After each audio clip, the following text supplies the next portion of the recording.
Bom dia, boa tarde, boa noite, beleza? Tô agarrado no trânsito aqui, num diazinho mais confortável do ponto de vista climático aqui em Vitória. 23 graus, quase 10 horas da manhã, tá uma beleza, vocês podem pensar, né? Um clima muito atípico. Ontem tava um pouco assim também, eu gravei um vídeo. É bom, né, a gente tirar uma roupinha um pouco mais pesada do armário, que praticamente é enfeite aqui pros capixabas.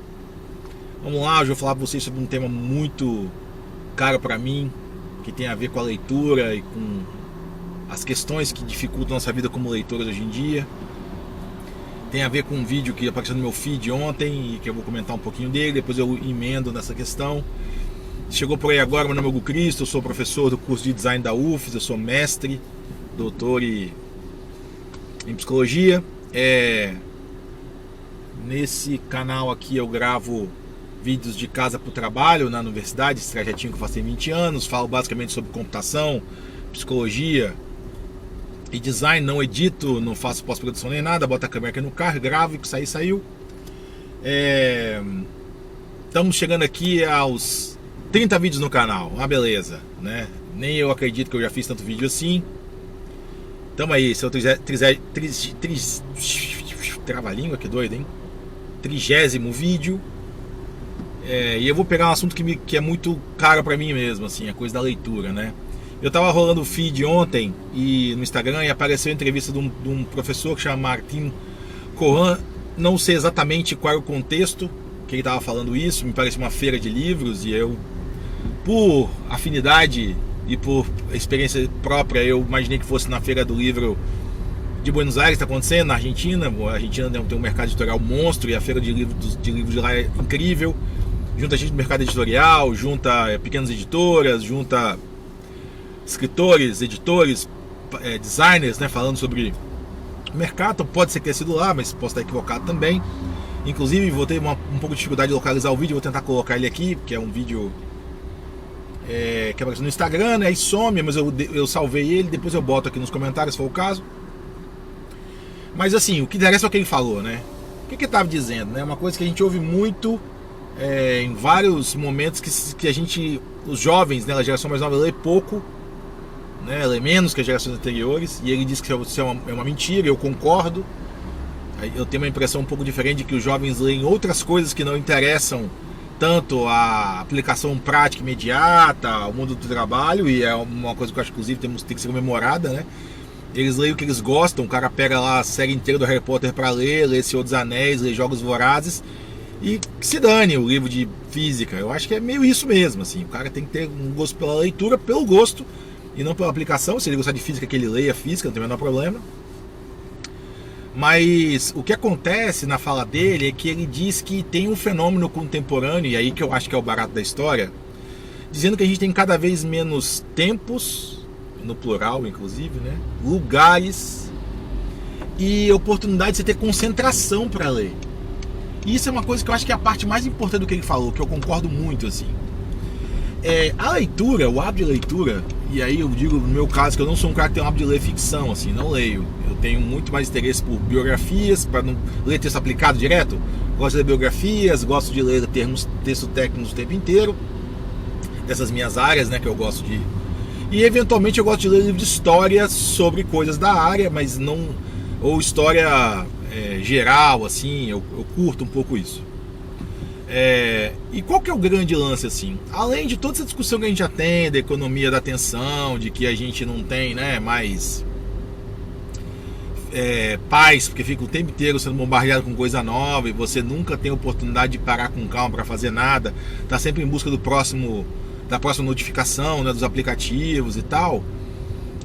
A gente tem é perturbado sistematicamente por essas aplicações, e você não consegue fazer, sei lá, nada por 10 minutos, por 20 minutos, por 30 minutos, por uma hora, então nem pensar.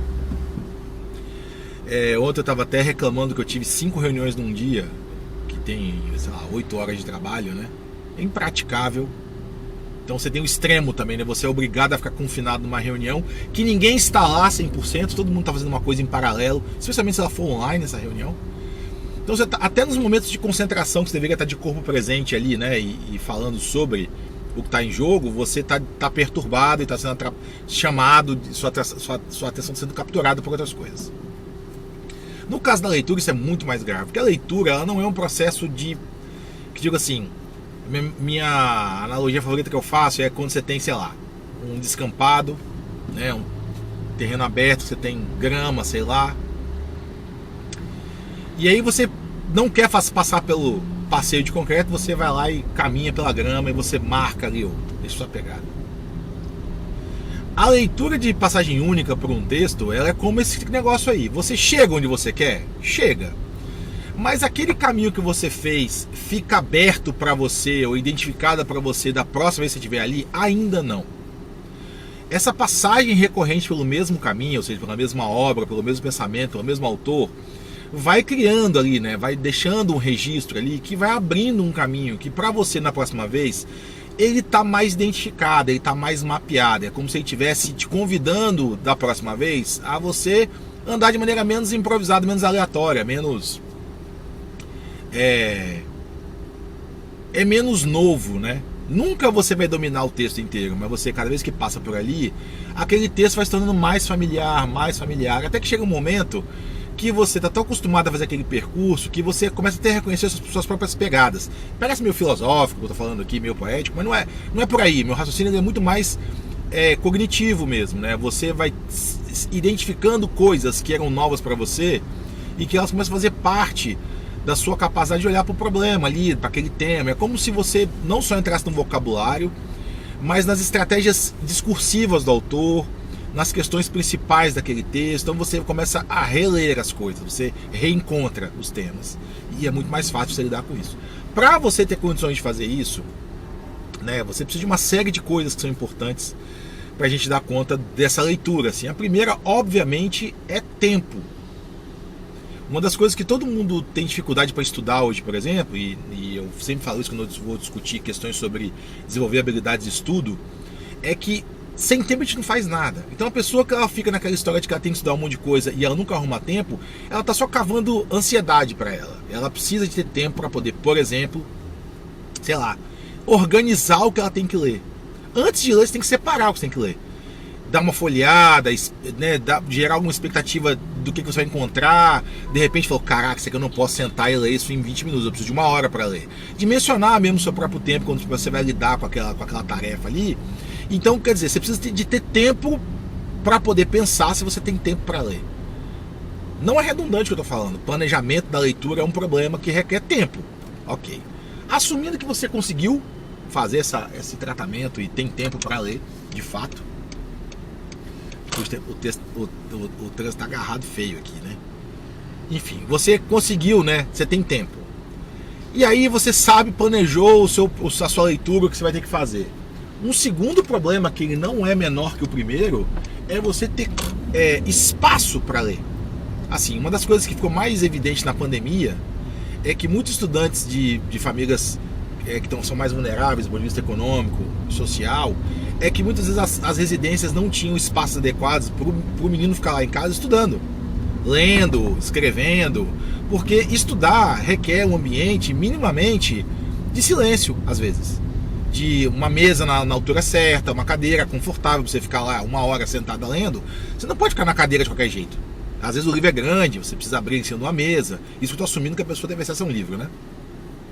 Então também tem lugares que você vai para ler. Eu sou um cara que adora café para ler, mas é porque eu não tenho tanto problema com o ruído. Eu estudo ouvindo música, fiz isso a minha vida inteira. Não importa se a música tem letra, por exemplo, alguém cantando, não precisa só instrumental, eu consigo estudar, mas eu desenvolvi esse hábito.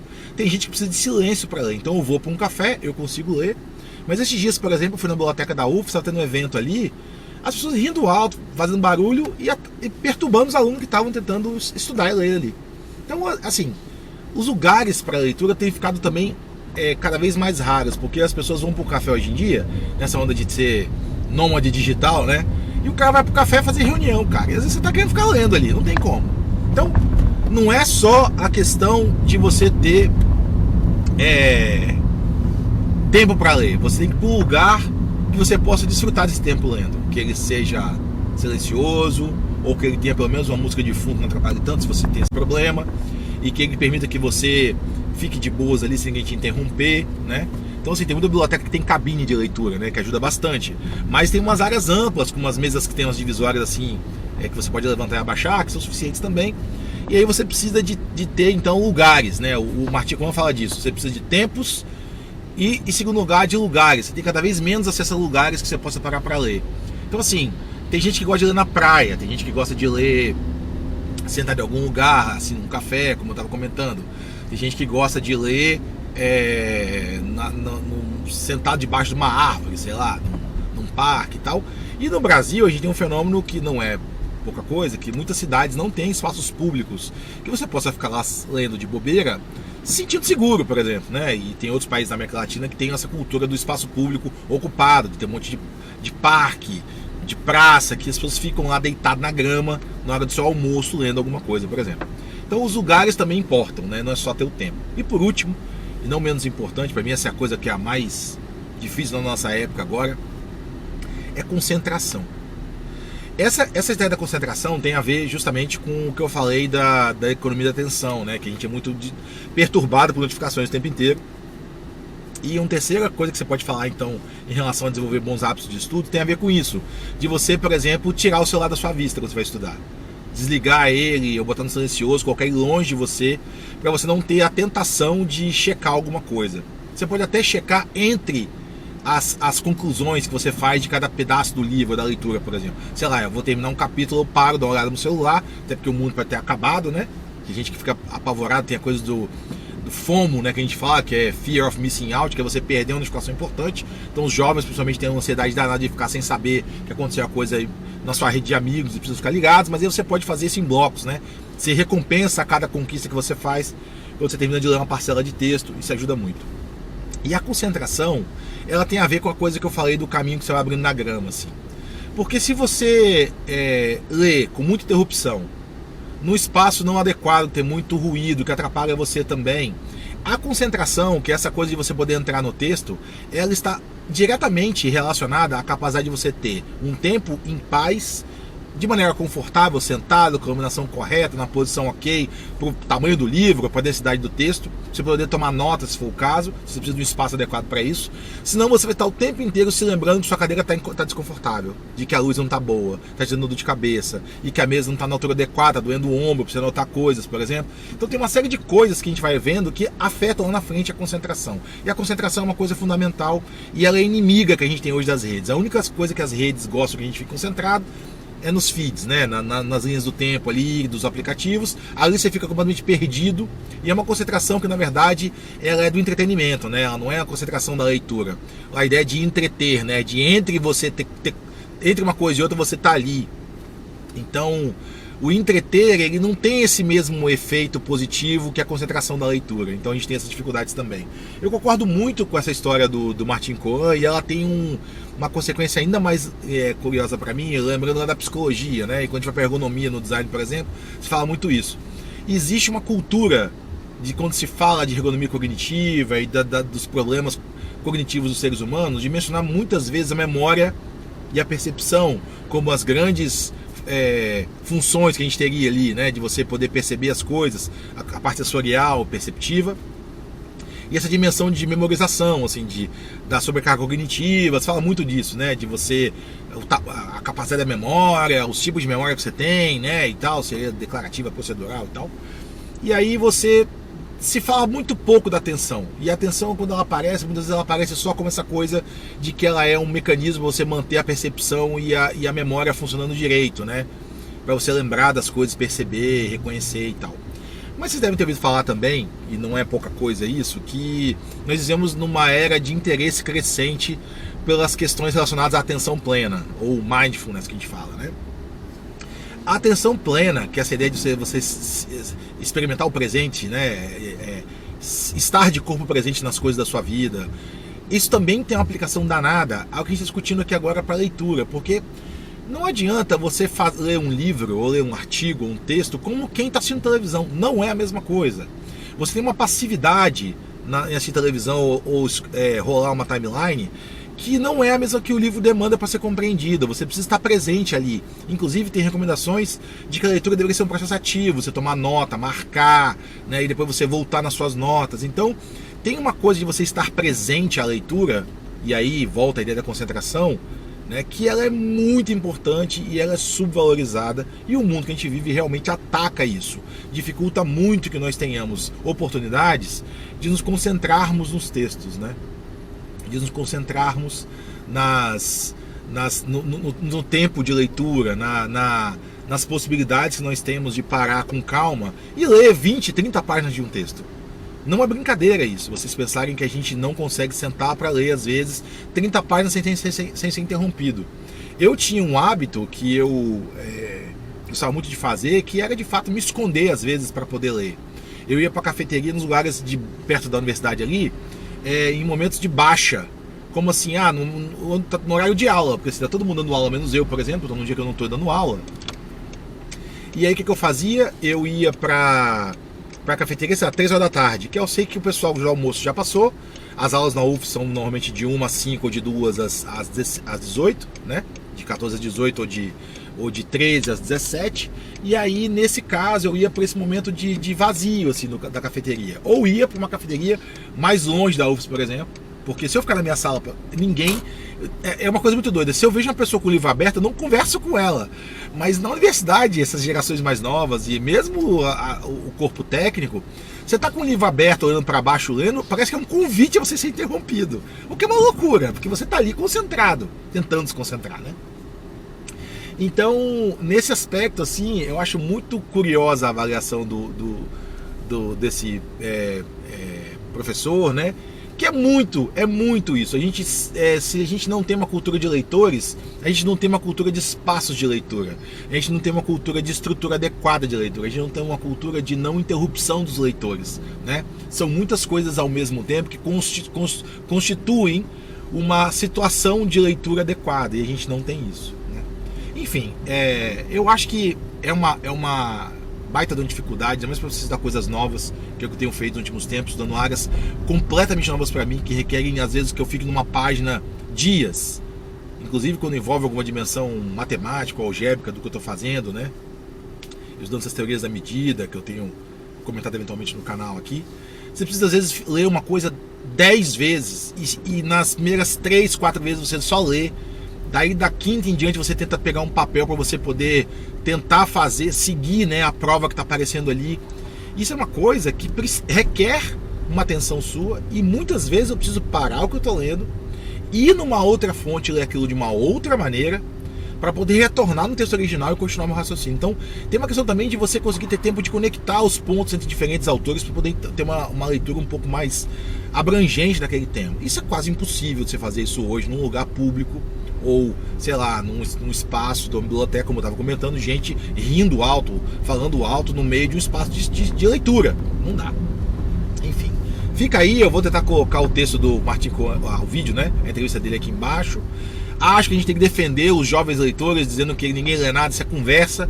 Nunca se vendeu tanto livro, nunca se teve tanto dispositivo para leitura, tipo Kindle, essas coisas. O que acontece é que talvez a qualidade dessa leitura tenha sido prejudicada pela forma como a nossa sociedade é estruturada, né, consumindo nossa atenção. Beleza? É isso aí, videozinho mais curto hoje só para bater passo sobre esse assunto. Subiu um pouquinho, então uns 25,5 graus aqui, um trânsito caótico. Quando chove em Vitória as coisas ficam um pouco estranhas também, né? Mas é isso. Respeite os pedestres aí, cinto de segurança. Ao longo dessa semana eu vou voltar no tema dos agentes, que foi o último vídeo que eu comentei.